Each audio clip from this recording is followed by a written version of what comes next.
The Desmodus is back in ARK, a return from the map Fjorda. It was first introduced in ASE, and it's been a hot minute since we've checked this creature out, with the wonder if it's still the same taming process. And if it is, it all starts here with this new station here, arriving with Lost Colony. You definitely want to get one of these in your life before you begin taming Desmodus, because unlocked at level 60, requiring 20 poly, 50 metal ingots and 4 blood packs, of which, if you don't know, you get your initial blood packs by making one of these, a blood extraction syringe. Click on it and you'll suck some blood out yourself. Do that 4 times to make your station. But then when you've got one of these, you can attach a creature to it. Pressing E, you'll be able to attach anything you want.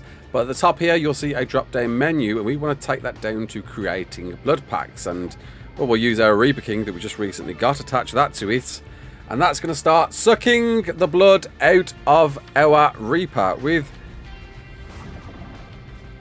a little symbol telling us it's being sucked on. We can also add other creatures to this as well. We can attach our soul into it.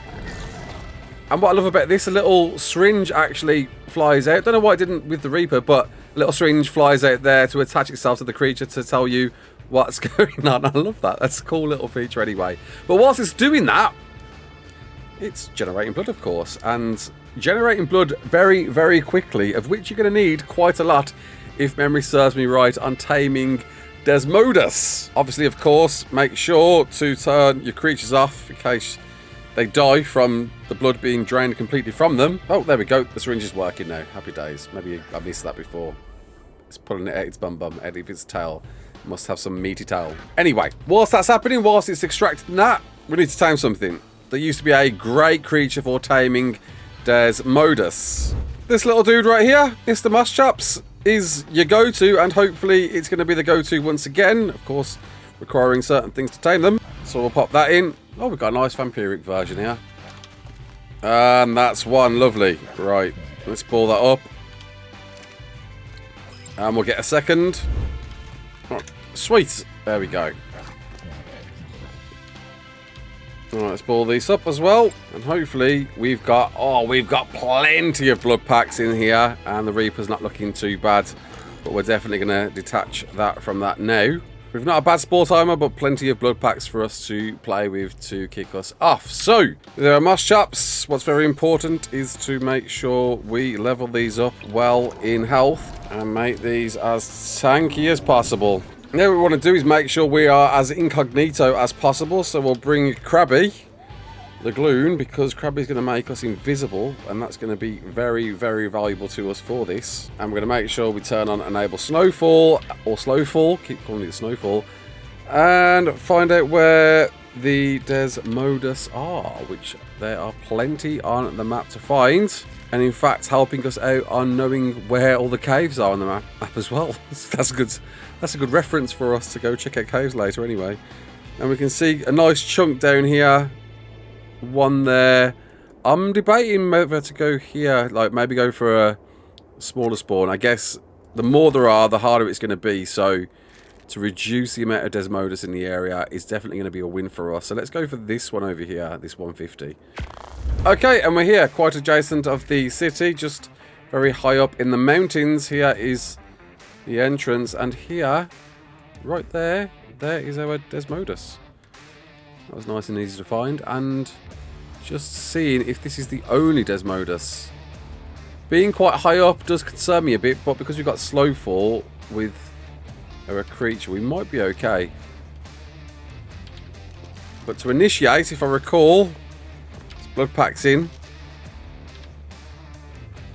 first and foremost. So what we're going to do first is startle the dude.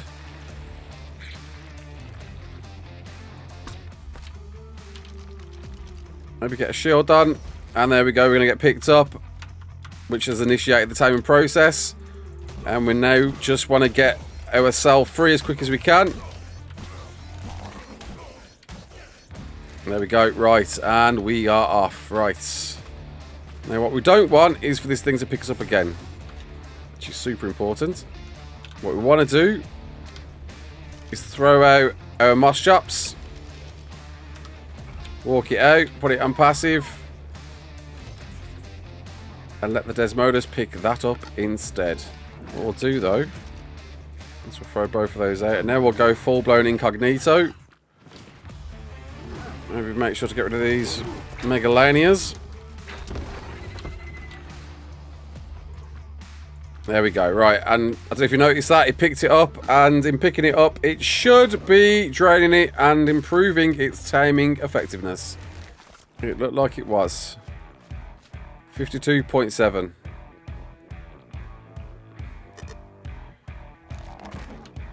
We're just going to let this thing come down and pick these moss chopses up.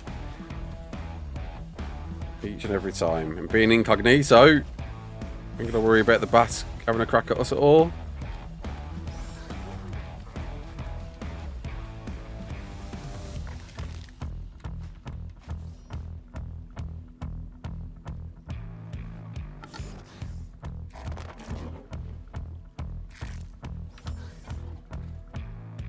We'll try and reposition the moss chops for it to pick it up. This is exactly like before, if I recall. There we go. Right, picked up. Okay, now we need to watch it. Which is difficult to do. And make sure that taming is going up, and it definitely is. It's gone from 54 to 55. Definitely a slow process. And doesn't hold them for very long, actually. This seems to take a lot longer than I recall. Oh, for crying out loud. We also didn't want that to happen. Alright, perfect. There we go. Alright, we're back on. You'll notice, because it picked us up, we did actually reset its taming effectiveness down to 50%. But ideally, we want the Desmodus to come to the moss chopses and get stuck in that corner. That'd be great. To not go too high. Hold them there. That's beautiful. And keep it locked in. I think what's obvious is we need to be very careful with it hitting anything with it possibly touching a wall, which may present a bit of a problem, and await that taming bar to keep going up. That's all we've got to do. And luckily for us, yeah, we can just chill, which is great. Oof, almost.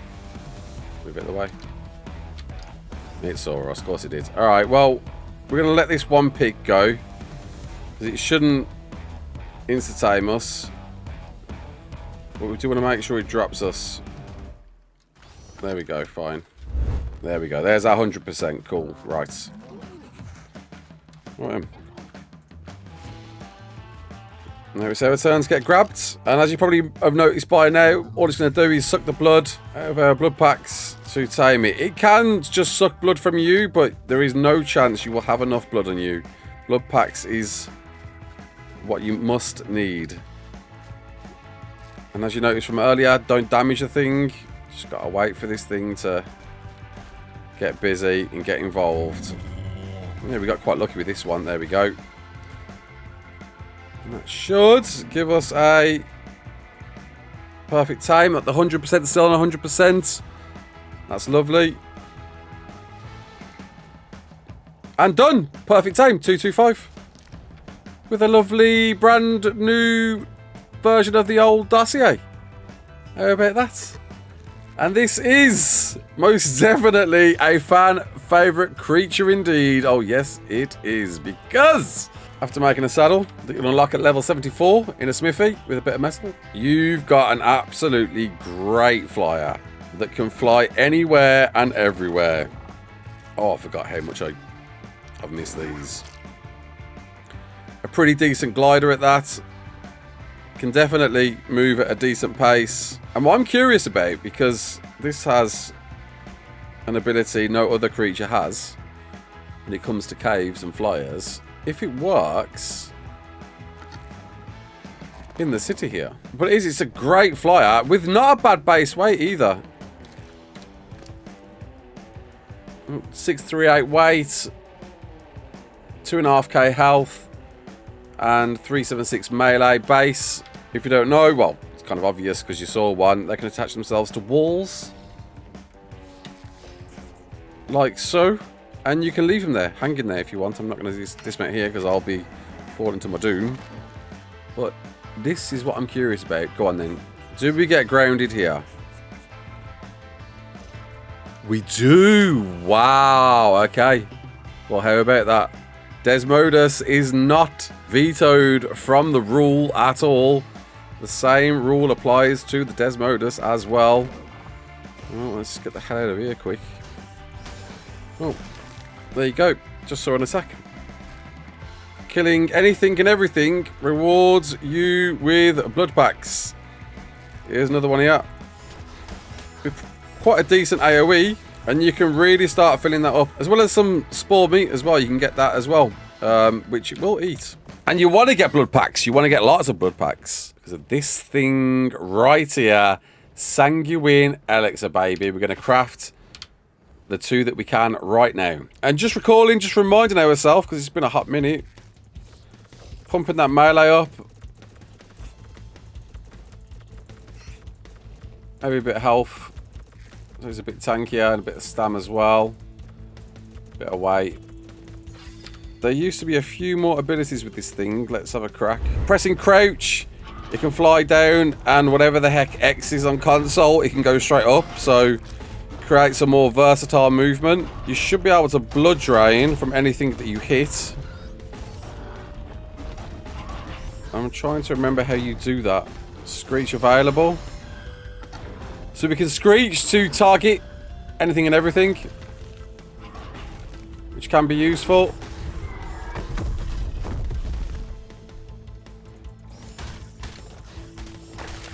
And you can really rack up that blood quick. On top of that, if we pick something that we're able to pick, I don't know if we can pick up Apache. Nope. Baby Gigantoraptor. We can bite this baby Gigantoraptor in our claws to get some instant blood. And yeah, if you hold reload and bring up your wheel, you'll find a few new options for you to do, including one called Turn on Lifesteal. If we click that on, we'll now start pulling blood out of this Gigantoraptor, of which it has almost 5,000 blood for us to pull out. But it doesn't convert to actually 5,000 blood packs. That's a lie. It seems we get 1. I don't know why it's saying there's 5,000, but we're not going to get 5,000. I guess that's relative to its health. Which, of course, you can do to anything and everything that you can pick up. You can still glide as well whilst you're flying around, sending anyone on a dangerous journey of blood-sucking mayhem. But honestly, it's probably better to just kill stuff if you really want to get your blood packs. It's quicker, it's easier, it's more efficient, and then we're going to turn that off. Okay. Oh, when it turns to nighttime, of which we're seeing the moon for the first time, look at that. That's amazing. We can hold R and turn on night vision to see anything and everything that we want in some lovely reddish hues, which certainly helps, especially when a Megaraptor turns its predator mode on, which makes anything and everything really visible. That actually worked to our advantage. What the hell? But yeah, obviously you can see creatures a lot easier in night vision mode. Do you know what? It's actually an improvement over the ASE version. It was always a bit of a challenge to see things sometimes. That's pretty good. Also, at the dead of night, if you press and hold right click or alt attack, you go into cloak mode. You are now invisible. We have now 2 ways of being invisible. One with Gloon, one with Bat. Doppel invisibility. FYI, this looks amazing at night. How have I not seen this before? Look at that. I swear that moon must have more relevance, man. What is going on there? A big one with the Desmodus as well. It is the only flyer you can go into every single cave that you want and fly around in. There is no other creature, no other flyer in ARK that can do this. This is the only one, which puts you into a bit of a benefit to find some very cheeky places like I'm finding here. What the hell is this cave all about? Good grief. And that includes also artifact caves as well. Makes navigating them a doddle. This is a very interesting cave. So makes it an all-round great traversing creature. So yeah, it's a bit of a chief. And the big one, of course, with this is that stuff. This Sanguine Elixir that we just got. So, hey, Acidon. Pain in the arse the same. Once we've initiated some taming progress. Yeah, it's not too bad. With the recent nerf, this doesn't seem too bad. Just gotta make sure we get that ramp, innit? That's some taming progress done. That's 25% done. Okay, now what I want to know is if I get close enough to it and I drink the Sanguine Elixir. Oh, there we go. 55%. 55% done. Making Acidon taming a heck of a lot easier than it used to be. And there we go. Job done. Beautiful. Made a heck of a lot easier with Sanguine Elixir, making it only 3 runs instead of 4. Wonderful. Oh. If we babyfy this Acidon using the Mega Lab, let's go down to 95%. Okay, interestingly, didn't work. I'm wondering though, is it because I already used it on it to tame it? So, let's just ball it up for a second, and now let's do it. Oh, okay. It won't work on this one because I think we've already used a Sanguine Elixir. But if we get another Acidon and then breed these, which we can now do, by the way, in Last Colony. I'm excited to see this. Gestating Acidon or an egg-laying Acidon? It's got to be a gestation, right? It feels like a gestation. It is a gestation. And then claim this. We'll notice we can drink Sanguine Elixir now. We're nearby it. I don't think you can. You can't consume it actually to it.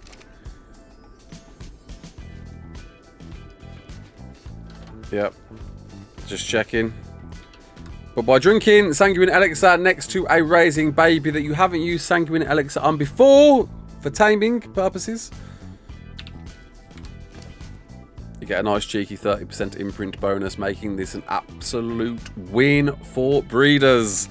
I know you've been missing this one. This is what the Desmodus is all about. Breeders, rejoice. Once again, it's back, baby. You can have a lot of an easier time breeding. So, until the next one, my name is Raasclark. Don't forget to like, share, and subscribe. But as always, peace out.